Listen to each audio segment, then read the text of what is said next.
Sejam bem-vindos, queridos irmãos, irmãs e ouvintes da Palavra de Deus à nossa jornada pelas profundezas das Escrituras. Imagine um momento em que o tempo, como conhecemos, chega ao fim. Um momento em que cada alma, desde a criação até o último dia, é chamada a comparecer diante do trono do Todo-Poderoso.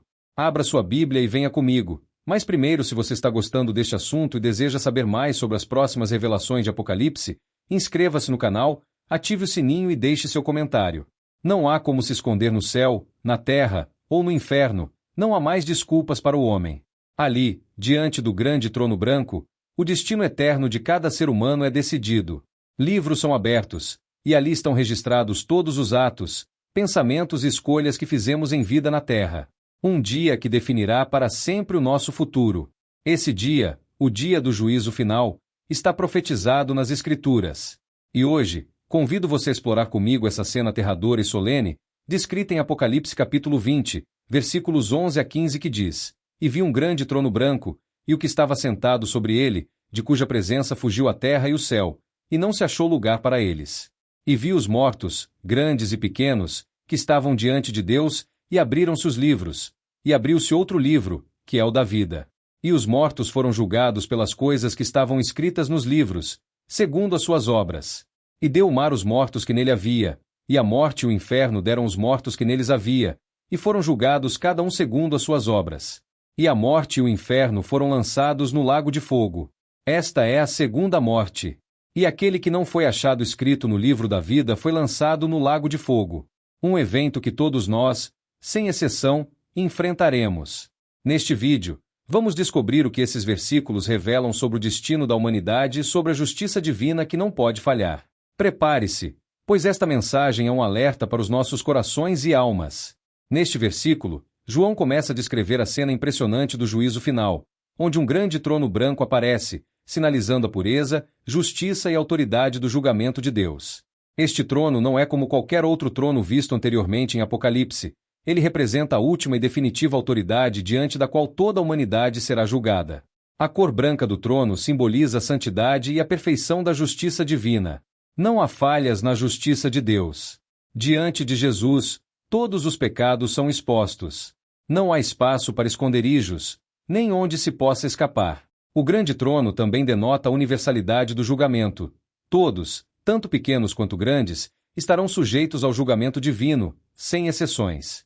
Aquele que está assentado sobre o trono é o próprio Deus. Este é o Deus onipotente, diante de quem fugiu a terra e o céu. Este detalhe impactante revela a santidade e o poder absoluto de Deus. A terra e o céu, que são criações temporárias, não podem permanecer diante de sua presença. Este é um dos momentos mais solenes das Escrituras. O mundo material não pode suportar a glória de Deus no momento do juízo.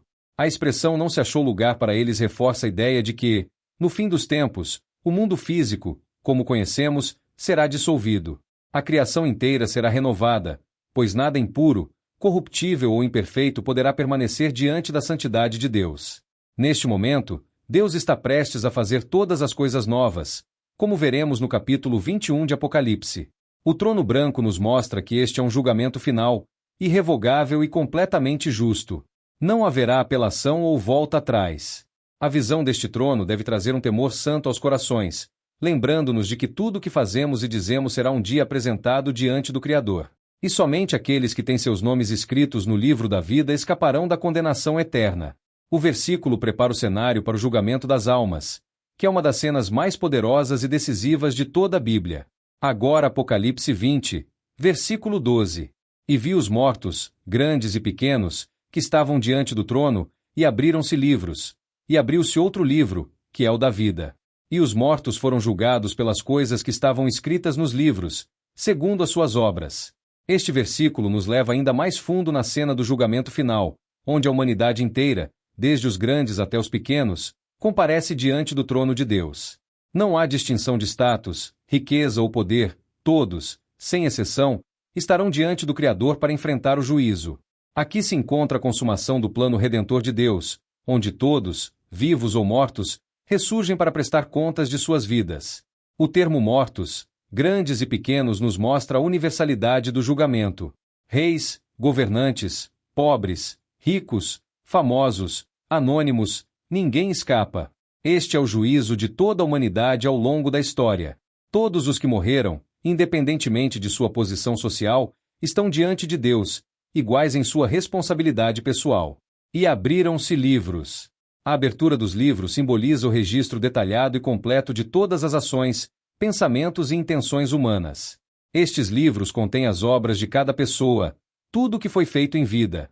As Escrituras nos ensinam que nada escapa dos olhos de Deus. Em Salmo 139, versículos 2 a 4, o salmista declara: Tu conheces o meu assentar e o meu levantar, de longe entendes o meu pensamento. Cercas o meu andar e o meu deitar, e conheces todos os meus caminhos. Sem que haja uma palavra na minha língua, eis que, ó Senhor, tudo conheces. Dessa forma, os livros mencionados em Apocalipse 20, versículo 12 são os registros exatos de nossas vidas, guardados por Deus. Toda ação oculta, todo pensamento íntimo, todo pecado secreto e toda boa obra realizada com coração puro, tudo será revelado nesse dia. Esses livros não mentem, não são falhos e contêm o testemunho definitivo da nossa conduta. E abriu-se outro livro, que é o da vida. Este livro é diferente dos demais. Ele não registra as obras, mas sim os nomes daqueles que foram lavados no sangue do Cordeiro, que receberam o dom da vida eterna. O livro da vida é mencionado em várias passagens bíblicas, como em Êxodo capítulo 32, versículos 32 e 33, também em Daniel capítulo 12, verso 1, é neste livro que contém os nomes de todos aqueles que pertencem a Deus. Somente os que têm seus nomes inscritos nesse livro escaparão do lago de fogo. Esse livro representa a graça e a misericórdia divina oferecida por meio de Jesus Cristo. Nele estão os nomes daqueles que responderam ao chamado de Deus com fé e obediência. Aqueles que entregaram na terra a sua vida a Cristo. E os mortos foram julgados, segundo as suas obras. Aqui, vemos o princípio da justiça divina. Cada pessoa será julgada com base em suas obras. Deus é justo e imparcial. Embora a salvação seja pela fé, as obras de cada pessoa evidenciam a natureza dessa fé. Como diz em Tiago 2, versículo 26, a fé sem obras é morta, e aqueles que não têm seu nome no livro da vida são julgados inteiramente por suas obras, e como a Bíblia ensina, nenhum ser humano pode ser justificado por suas próprias obras. Este julgamento revela que aqueles cujas obras não foram redimidas pelo sacrifício de Cristo estão destinados à condenação. As obras, aqui, são o testemunho da vida de cada indivíduo. Aqueles que tentaram viver por suas próprias forças, sem a redenção que é só em Cristo, se verão incapazes de escapar do justo julgamento de Deus. Este é o ponto culminante da justiça divina. Todos os pecados não confessados, não perdoados e não cobertos pelo sangue de Cristo serão revelados. Esse versículo é um lembrete solene de que a vida que vivemos aqui, em cada detalhe, será trazida à luz no dia do julgamento. Aqueles que aceitaram a Cristo como Salvador encontrarão seu nome no livro da vida, e suas obras, ainda que falhas, serão cobertas pela graça divina. Já aqueles que rejeitaram o chamado de Deus enfrentarão o peso total de suas ações. Este é o momento em que a eternidade é selada. Em Apocalipse 20, verso 13. E deu o mar os mortos que nele havia, e a morte e o inferno deram os mortos que neles havia, e foram julgados, cada um segundo as suas obras. Este versículo nos leva ao momento crucial do juízo final, onde até os mortos que estavam além do alcance da humanidade são chamados a comparecer diante de Deus para julgamento. Aqui, vemos que a soberania de Deus abrange absolutamente tudo, até o que está além da compreensão humana. E deu o mar os mortos que nele havia. O mar, na cultura judaica e no Apocalipse, muitas vezes simboliza o caos e o desconhecido. Na visão de João, o mar devolveu os mortos que foram engolidos por suas profundezas. Isso significa que nenhum lugar na terra pode esconder os mortos de Deus. Mesmo aqueles que morreram de maneiras trágicas e cujos corpos foram perdidos, destruídos ou irreconhecíveis, todos são ressuscitados para este julgamento. Nada impede Deus de reunir todos os mortos para estarem diante de seu trono. Não importa onde tenham morrido ou como seus corpos tenham desaparecido, eles serão trazidos à vida. Esse detalhe é extremamente poderoso, pois mostra que o juízo final será abrangente, atingindo até os lugares mais obscuros e inóspitos. Todos, sem exceção, que viveram sobre a terra enfrentarão o julgamento, até mesmo aqueles que pareciam ter desaparecido de forma definitiva no mar. E a morte e o inferno deram os mortos que neles havia. Aqui, a morte e o inferno, que no grego é o Hades, são personificados como forças que detinham os mortos até este momento. A morte, que representa o fim físico da vida, e o Hades, o lugar de espera das almas, agora liberam todos os que estavam sob o seu poder. Esses dois elementos indicam que a separação entre corpo e alma não é definitiva e que ambos serão restaurados para enfrentar o julgamento.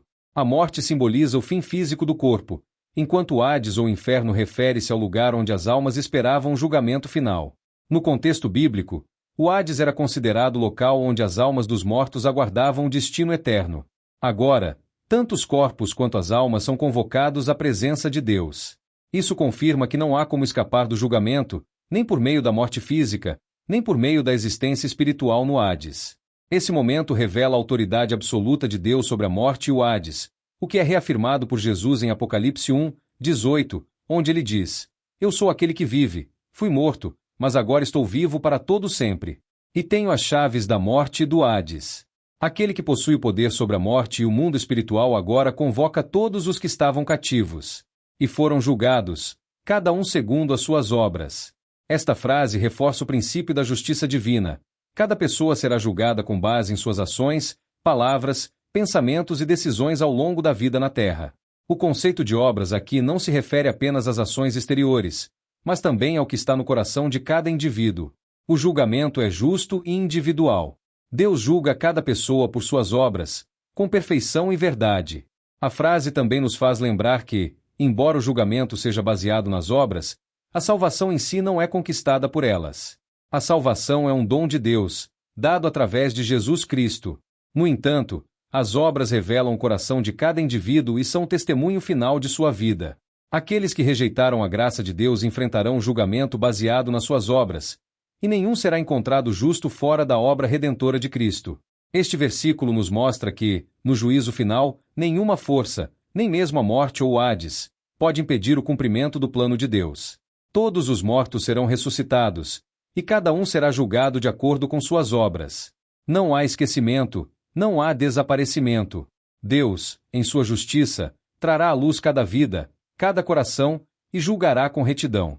Este é o momento onde se determina o destino eterno de cada ser humano. Em Apocalipse 20:14 a morte e o inferno foram lançados no lago de fogo. Esta é a segunda morte. Este versículo marca um dos momentos mais dramáticos e significativos do juízo final, revelando o destino final da morte e do Hades. Aqui, temos a consumação da justiça divina e a erradicação do mal de uma vez por todas. E a morte e o inferno foram lançados no lago de fogo. A morte e o Hades, que até então detinham o poder sobre as almas dos mortos, são agora condenados a um destino de destruição eterna. O lago de fogo é a representação bíblica do julgamento final e da punição eterna, onde tudo que é mal, pecaminoso e contrário à santidade de Deus é eliminado. É importante notar que a morte e o Hades, que representam o estado de separação e a condição do pecado, não são apenas banidos, mas completamente destruídos. Esse ato de lançar a morte e o inferno no lago de fogo simboliza que a morte, a última inimiga da humanidade, não terá mais domínio. Com a ressurreição e o juízo, a morte é derrotada definitivamente. Não haverá mais morte, nem dor, nem lamento. Isso é um poderoso testemunho da vitória de Deus sobre todas as forças que se opõem à vida e à sua criação. Esta é a segunda morte. O conceito de segunda morte introduzido aqui é de extrema importância. A primeira morte refere-se à morte física, a separação do corpo e da alma. Já a segunda morte é a separação eterna de Deus, resultante do julgamento final. Esta morte não é uma mera cessação da existência, mas uma eterna separação de toda luz, amor e vida que se encontram em Deus. É o destino daqueles que não aceitaram a oferta da salvação em Cristo. A segunda morte é um estado de condenação perpétua, onde a pessoa não experimenta mais a presença de Deus e está eternamente alienada de sua bondade e graça. Isso representa a consequência final do pecado não arrependido e a rejeição da salvação. A gravidade da segunda morte é que não há retorno dela. Ela é irreversível e perpetuamente separada da vida eterna prometida aos que creem. Este versículo serve como um forte aviso e um chamado à ação. A realidade da segunda morte sublinha a urgência da mensagem do Evangelho. Através de Cristo, há a oportunidade de escapar deste destino, pois Ele é a vida e a ressurreição. A mensagem de salvação é oferecida a todos, e é essencial que cada um se pergunte sobre seu próprio estado diante de Deus. Assim, Apocalipse 20, versículo 14 traz à luz o desfecho do grande conflito entre a vida e a morte, entre a justiça e a iniquidade. É um lembrete solene de que a justiça de Deus prevalecerá, e que a vitória final é assegurada por aqueles que estão em Cristo. O lago de fogo representa a conclusão do plano de Deus para erradicar o mal e restaurar a criação. É um chamado para que todos busquem a verdadeira vida em Jesus, garantindo que não enfrentam a segunda morte. Agora o último versículo desta mensagem. Apocalipse 20, versículo 15, que diz: E aquele que não foi achado escrito no livro da vida foi lançado no lago de fogo. Com certeza vamos dizer: foi um engano, meu nome não está ali escrito no livro da vida. Este versículo final do capítulo 20 de Apocalipse é uma declaração poderosa que encerra o relato do juízo final. Ele ressalta a importância do livro da vida e o destino eterno daqueles que não têm seu nome registrado nele. E aquele que não foi achado escrito no livro da vida. O livro da vida é um conceito que aparece em várias partes da Bíblia, representando a lista dos redimidos, aqueles que têm sua salvação garantida por meio da fé em Jesus Cristo. É uma representação do conhecimento de Deus sobre aqueles que pertencem a Ele. Ter o nome escrito neste livro é sinônimo de ter a vida eterna, de estar em comunhão com Deus, e é um sinal de que a pessoa foi regenerada e justificada pelo sacrifício de Cristo. O ato de ser achado refere-se ao julgamento que ocorre no final dos tempos. Neste contexto, cada pessoa será chamada a comparecer diante do trono de Deus, onde seu estado eterno será determinado. O critério decisivo é se seu nome está ou não no livro da vida. Este é um tema de grande importância, que nos lembra que a salvação não é automática, mas requer uma resposta pessoal ao convite de Deus. A vida eterna não é garantida por obras, mas pela fé em Jesus, que é a única maneira de ter o nome registrado nesse livro. Foi lançado no lago de fogo. A conclusão de que aqueles cujo nome não está no livro da vida serão lançados no lago de fogo é um dos ensinamentos mais sombrios e sérios das Escrituras. O lago de fogo é descrito como a segunda morte, um lugar de tormento eterno onde aqueles que rejeitaram a Deus e sua graça enfrentarão a consequência de suas escolhas. Este versículo não deixa espaço para ambiguidade. O destino dos que não são redimidos é claro e irrevogável. Essa declaração enfatiza a justiça de Deus, que não pode ignorar o pecado ou a rebelião. A ideia de que um ser humano poderia escolher afastar-se de Deus e, portanto, enfrentar o juízo é uma verdade que deve ser abordada com seriedade. O lago de fogo é a representação da separação eterna de Deus, onde não há mais oportunidade de arrependimento ou redenção. A importância do livro da vida e a urgência da decisão. A ênfase no livro da vida nos faz refletir sobre a seriedade da salvação. A Bíblia nos ensina que a salvação é um dom, disponível a todos, mas é uma escolha pessoal. O apóstolo Paulo nos lembra em Romanos 10, versículos 9 e 10, que se confessarmos com nossa boca que Jesus é o Senhor e crermos em nosso coração que Deus o ressuscitou dos mortos, seremos salvos. Portanto, a decisão de aceitar Cristo e sua obra redentora é de suma importância, pois determinará o nosso destino eterno. O apelo não é apenas um aviso sobre o juízo, mas também um chamado ao arrependimento à fé em Cristo. A boa nova é que, enquanto há vida, há esperança. Todos são convidados a se reconciliar com Deus. A mensagem da graça é que, independentemente do passado, a misericórdia de Deus é suficiente para salvar. O lago de fogo é uma realidade que devemos considerar, mas a oferta de salvação em Cristo é a verdade que devemos abraçar. Não esqueça, pois vai acontecer tudo, segundo a palavra de Deus. Ele nos lembra da seriedade do pecado, da importância da salvação e do amor de Deus que nos convida a fazer parte do seu reino. Ao final, a escolha de cada um determinará se seus nomes estarão escritos no livro da vida, garantindo assim a vida eterna ao lado de Deus. Meus amados irmãos e irmãs, eu sou o evangelista Ronaldo e quero agradecer por estar aqui conosco. Não sei a que horas você está ouvindo essa mensagem, mas o que importa é que você faz parte dessa comunidade. Se você foi tocado por este conteúdo e deseja se aprofundar mais na palavra de Deus, eu peço que você nos ajude a espalhar essa mensagem poderosa. Curta este vídeo. Isso nos ajuda a alcançar mais pessoas que precisam ouvir a verdade do Evangelho. Compartilhe com seus amigos e familiares. Juntos, podemos levar esperança e luz a quem está precisando. Deixe seu comentário. Sua opinião é muito importante para nós e adoramos ouvir o que você pensa. E claro, inscreva-se no canal. Não perca nenhuma novidade e fique por dentro de todos os conteúdos que preparamos com carinho para você. Conto com seu apoio para que possamos continuar essa missão e levar a mensagem de Deus ainda mais longe. Vamos juntos transformar vidas. Que Deus abençoe a sua vida abundantemente.